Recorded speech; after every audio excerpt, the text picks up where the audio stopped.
Amigos, meu nome é Vinícius Talon e o cerceamento de defesa pode destruir o processo penal. Sabemos que para a legitimidade do processo penal é necessário termos três figuras, três atores. Um ator para acusar, um outro ator para defender e um terceiro ator para julgar de forma imparcial. Portanto, três atores, cada um com uma função.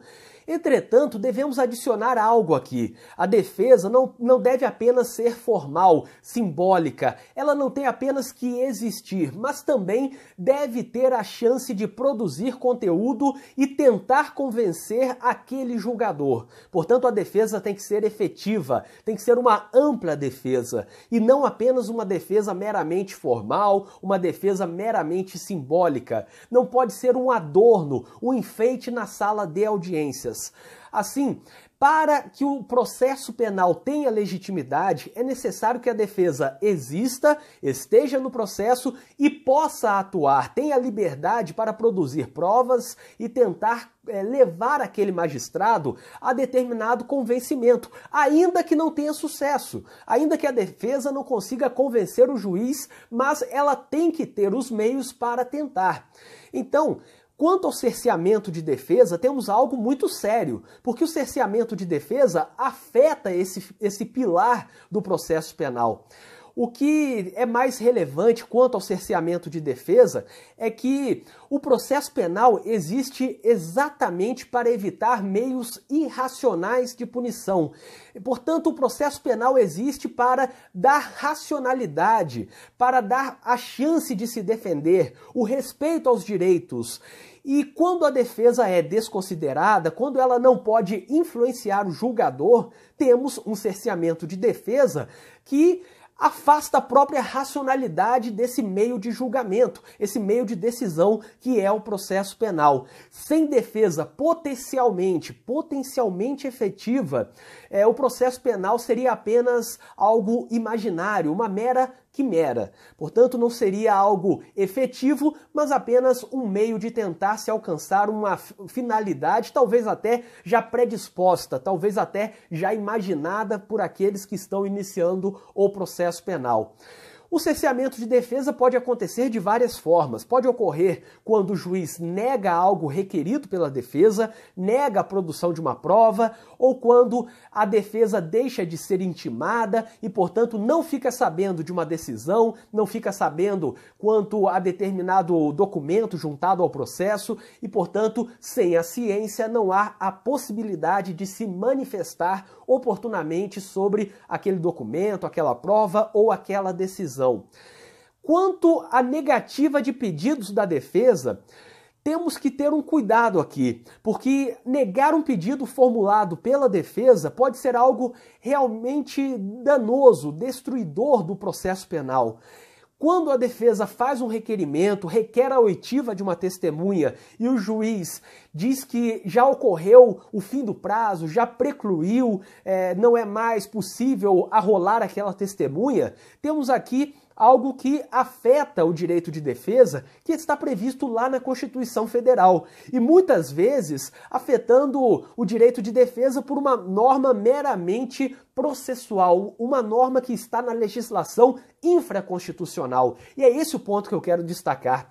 Muita gente desconsidera esse fator, muitos de nós estamos tão acostumados com o processo penal que não paramos para questionar algumas coisas que estão aí se repetindo há muito tempo. É a questão, por exemplo, do prazo, o prazo para rolar a testemunha.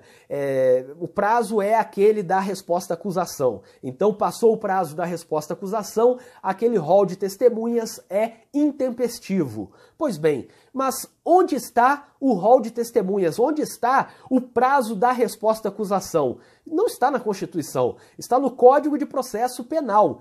E por outro lado, O direito de defesa, a ampla defesa, está na Constituição Federal. Então temos de um lado a ampla defesa prevista na Constituição e de outro lado os prazos, a preclusão que está prevista no Código de Processo Penal. A Constituição Federal não fala de prazo para resposta à acusação, não fala de prazo para rolar testemunhas, não fala de prazo para juntar documentos, não fala de prazo para memoriais, não fala de nada disso. Fala apenas da ampla defesa e do contraditório. E nesse conflito temos de um lado algo que está na Constituição, a ampla defesa, e algo que está meramente no Código de Processo Penal, que é o prazo, que é essa preclusão em razão do fim do prazo para apresentar o rol de testemunhas. Então a gente tem que fazer aqui um juízo de proporcionalidade, temos que analisar se a liberdade, a ampla defesa, o contraditório não deveriam preponderar em relação a um prazo que está previsto apenas na legislação infraconstitucional, que está abaixo da Constituição Federal. É aquela mania de ler primeiro o Código de Processo Penal, primeiro a legislação infraconstitucional e depois ir até a Constituição para ver se a Constituição concorda com o CPP e não o contrário. Então por isso que temos que ter cuidado na análise do cerceamento de defesa, porque quando o juiz indefere o rol de testemunhas porque ele é intempestivo, o juiz está dizendo basicamente o seguinte: você não pode se utilizar da ampla defesa, reconheço que a liberdade pode ser importante, pode estar prevista na Constituição, mas, na minha opinião, pesa mais o que está no Código de Processo Penal, que é um prazo.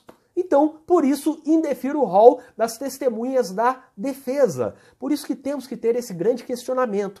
A lógica está equivocada, a lógica está inversa nesse ponto. É muito comum nos depararmos com tribunais que não consideram como cerceamento de defesa isso que eu acabei de narrar. Juízes que indeferem o rol de testemunhas porque ele foi apresentado após a resposta à acusação, ou porque a própria resposta à acusação, que é uma peça necessária, foi apresentada depois do prazo de 10 dias. Então, se o advogado apresenta a resposta à acusação com 11, 12, 15 dias, ou se ele apresenta a resposta à acusação e depois toma ciência do nome e do endereço de algumas testemunhas relevantes para a defesa, é comum que os juízes indefiram o rol de testemunhas e, além disso, os tribunais mantenham as decisões desses juízes de primeiro grau.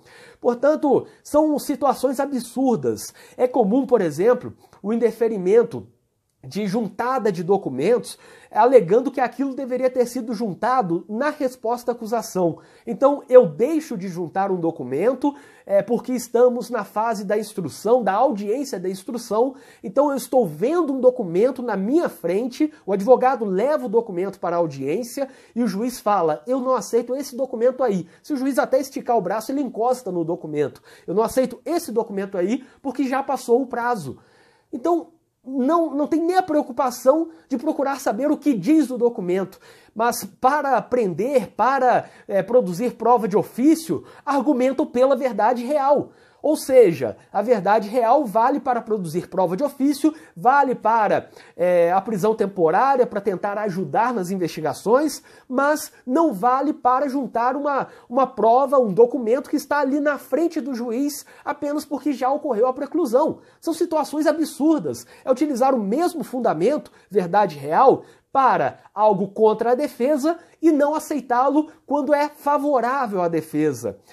Além disso, é muito comum o indeferimento da oitiva de alguma testemunha porque o advogado não disse por que aquela testemunha é relevante para o processo penal. Eu vi recentemente um caso de consultoria, um despacho do juiz no próprio recebimento da denúncia, dizendo que na resposta à acusação a defesa deveria justificar a intimação e a oitiva daquelas testemunhas arroladas. Ou seja, se a testemunha vai arrolar alguma testemunha, se a defesa vai arrolar alguma testemunha, tem que dizer qual é o motivo de arrolar aquelas testemunhas.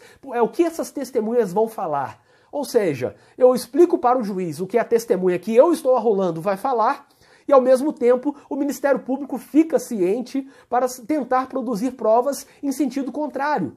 E é o tipo de exigência que não observamos sendo feita ao Ministério Público. O Ministério Público oferece a denúncia é recebida e acabou. Aí, após o recebimento da denúncia que tem testemunhas, a defesa recebe lá aquela intimação, a citação do réu, o réu leva a citação para o advogado e está lá na própria citação, que junto com o despacho do recebimento da denúncia, que a defesa tem que arrolar a testemunha justificando a sua relevância, a sua imprescindibilidade, dizendo para o que essa testemunha será ouvida. Então, acabou de aceitar as testemunhas do Ministério Público, sem falar nada sobre isso, porque não rejeitou a denúncia, porque não devolveu ao Ministério Público para que houvesse um aditamento da denúncia, por exemplo, faça o aditamento dizendo por que quer ouvir essas testemunhas, ou indefiro a oitiva dessas testemunhas. Recebo a denúncia, mas indefiro a oitiva dessas testemunhas. Pronto! Mas quanto ao Ministério Público não se fala nada. Quanto à defesa, já sai lá o despacho, já sai o mandado de citação dizendo que tem que dizer por que aquela testemunha foi arrolada, ou por que ela será arrolada. No júri é a mesma coisa.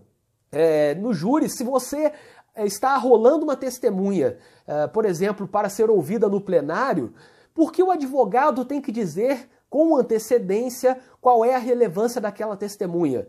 Quer dizer que a acusação já vai para o plenário do júri sabendo o que a testemunha que o advogado arrolou vai falar, qual é o ponto que ela vai dizer naquele momento no plenário, na instrução do plenário, e, portanto, o advogado está dizendo para a acusação o que ele vai falar. É basicamente a defesa falar antes dos debates orais, porque o advogado diz por que está rolando aquelas testemunhas, o Ministério Público se prepara, chega no plenário do júri, o Ministério Público fala, já recusando tudo que a defesa já tinha de antemão, já sabia o que seria falado pelas testemunhas, qual seria o caminho levado pelas testemunhas, então já tem tudo preparado para afastar aquelas alegações, em seguida a defesa fala, e depois, além de tudo, tem aquela lógica da tréplica. O Ministério Público faz a réplica se quiser. Então, se o Ministério Público não fizer a réplica, a defesa não faz a tréplica também, não pode fazer a tréplica. Então, dá muita chance para o Ministério Público por meio do cerceamento de defesa, falando que a defesa não pode arrolar fora do prazo, mesmo que seja extremamente relevante, ou até que, quando arrolar dentro do prazo, tem que justificar por que está indicando aquela testemunha. É um grande absurdo esse tipo de coisa. Então, é apenas deixar aqui essa reflexão. O meu objetivo com este vídeo era apenas deixar uma reflexão sobre o cerceamento de defesa, porque admitir que um juiz indefira as provas postuladas pela defesa, ou porque elas estão fora do prazo e já ocorreu a preclusão, ou porque a defesa tem que justificar a produção daquela prova, é fazer com que o magistrado faça um julgamento do que é pertinente, do que é relevante, sem nem mesmo tomar ciência do que está sendo produzido. Então o juiz indefere o rol de testemunhas porque a defesa não demonstrou a relevância. Ou seja, está pressupondo que é irrelevante. A regra é a irrelevância. A defesa que tem que produzir prova em sentido contrário dizendo que é relevante. Ou, quanto ao prazo, aquela questão, a verdade real vale para produzir prova de ofício, mas se a defesa indica o rol de testemunhas fora do prazo, ainda que o nome daquelas testemunhas somente foi sabido depois do prazo da resposta à acusação, então não vale verdade real. Agora ocorreu a preclusão e a defesa não pode fazer mais nada. Enfim, é apenas uma crítica ao que vem ocorrendo quanto ao cerceamento de defesa. Eu espero que vocês tenham gostado deste vídeo, inscrevam-se no canal e ativem as notificações, porque assim vocês saberão sempre que for lançado um vídeo novo aqui no canal. E para quem tiver interesse, eu deixarei na descrição deste vídeo um link com várias coisas úteis, como por exemplo, lista de transmissão para receber todos os meus artigos e vídeos diretamente no WhatsApp. Além disso, você encontrará nesse link da descrição do vídeo vários artigos, vídeos, livros de minha autoria, livros que eu indico, contatos para palestras, cursos em que eu leciono e muito mais. O link está na descrição deste vídeo e até o próximo vídeo.